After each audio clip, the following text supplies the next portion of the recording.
been made plain early on, even before the manumission papers had been filed, and Roman was granted his freedom officially. All those memories raced through Roman's mind as he stood beside Will Brannon's grave. Never fully recovering from the awful wound he had received at Gettysburg, Captain Will had rejoined the Confederate Army as soon as he was able. He fought again through the battles of the Wilderness, Spotsylvania, and now Cold Harbor. Finally, Cold Harbor had been the death of him, as it had brought death to so many thousands of men on both sides of the great conflict. In recent days before the battle, Roman had noticed a gray cast to Will's face, had seen the haunted look in his friend's hollow, deep-set eyes. The end had been nigh already. Yankee bullets had cut down Captain Will today, but they had already killed him at Gettysburg. In the months since, he had lived and breathed, but been a dead man. Toward the end he had known it, just as Roman did. A great shudder shook Roman's body. Mac put a hand on his shoulder and squeezed hard. "I can't believe he's gone," he said, in a voice thick with grief, and Roman felt a flash of guilt. Mac had lost even more today than he had. "No, sir, Captain," Roman said, as he dragged the back of his hand across his wet eyes. "No, sir. I don't expect anybody who knew Captain Will think he's gone." Mac patted Roman's shoulder again, then put on his hat, tucking down hard on the floppy brim in front. "I believe we've done all we can for him. I want to look round, though, and fix this place in my mind. Someday when the war is over, I'll come back here." "Yes, sir." Mac moved back a few steps from the graveside. Roman went with him. "What will you do now?" Roman asked. His voice was slightly stronger, but still choked with emotion. Roman blinked again, in confusion this time. Sir?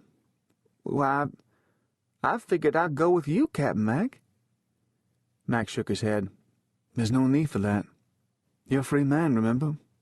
You can go wherever you want." "I don't know as I want to go anywhere else," Roman said honestly. "I never give it much thought." In the wan light from the moon and stars that washed over the battlefield, Mac smiled. "You'd better start thinking about it. You're going to be free the rest of your life, Roman. That's a long time. What do you want to do with yourself?" Captain Mac might as well have been talking some foreign language, Roman thought, or some forgotten tongue no longer understood. Do with himself? How did he know what he wanted to do with himself? He'd had his moments of dreaming, of course. He supposed everybody did, even slaves. He was good at carving chess pieces and other things out of wood, and he enjoyed it. But he reckoned a fellow couldn't spend his life whittling. There had to be more to it than that, but what? "Captain Mac, I just don't know. Some of the men in Fitzhugh Lee's cavalry have brought their, servants with them." Servants, not slaves, but that's what they were, of course. "I've always ridden alone, though," Mac went on. "You're a good man, Roman, and I'd be proud to have you with me, but, your place isn't here." Roman wiped away the last of his tears. "I reckon I could go back to Culpeper County. That's home to me. Always has been." Mac nodded and said, "I think that's a good idea. Go to my family's farm. I know they'd be happy to take you in, and I'm sure they could use a good hand." "I don't know, Captain," Roman said. "Your ma, she ain't partial to slaves." "You're not a slave anymore," Mac pointed out. "I expect she's even less fond of colored folk who've been freed.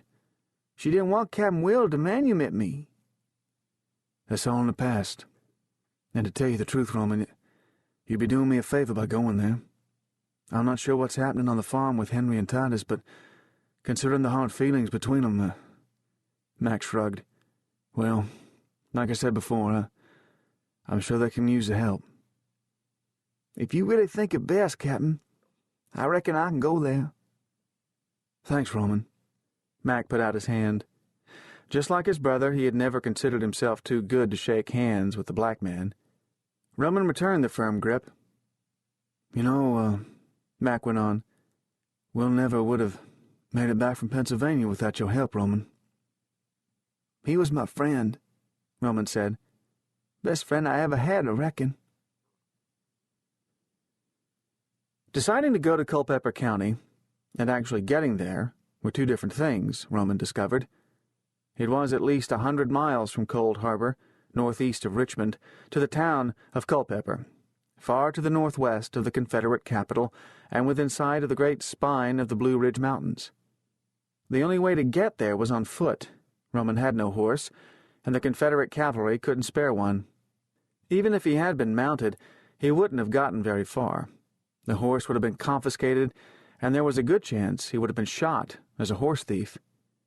So he would have to walk back home.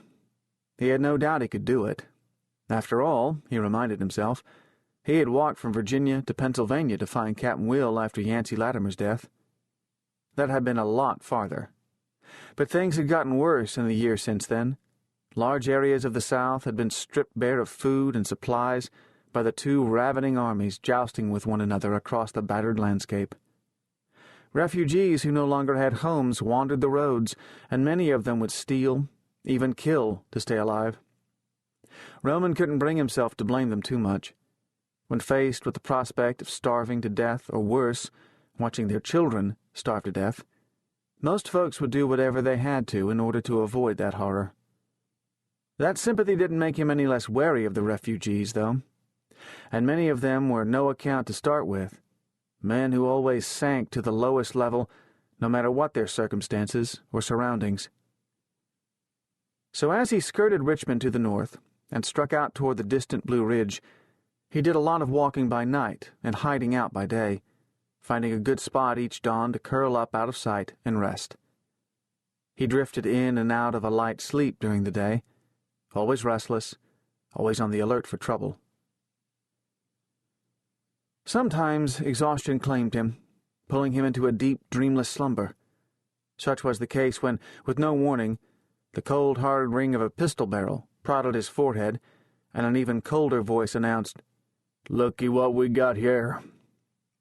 Startled, Roman would have jumped off the ground, even with the gun at his head, but a heavy foot landed in the middle of his chest and roughly shoved him down. "Don't do that again," the man loomed above him yelled, "or I'll blow your damn brains out, you understand, boy?" Wide-eyed, breathing hard with fear, Roman stared up at the man. He saw a filthy, bearded face. Above it, a gray cap with a torn and broken bill rested crookedly on a tangle of black hair. The man wore a ragged, patched gray jacket. The left sleeve hung empty, the arm either blown off in battle or sawn off by some butcher of a surgeon in a field hospital. Probably blown clean off, Roman thought.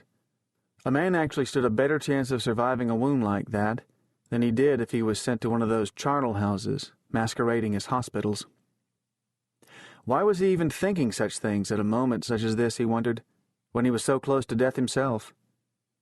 He lay in a narrow gully, cut by the thin trickle of a creek. The stream was at his feet, and he had crawled under some bushes that grew at its edge, thinking he wouldn't be seen there. But this man had seen him, and Roman knew that discovery might easily prove to be the end of him. The one-armed man would have been mustered out of the army and sent home to recover from his wound as best he could. The Confederate Army, like all armies, didn't care much about a man once he could no longer fight. Maybe he still had a home, but from the looks of him, it was more likely that the war had forced him out of it, forced him to take to the roads and the open countryside to survive. At least he seemed to be alone. Roman swallowed nervously.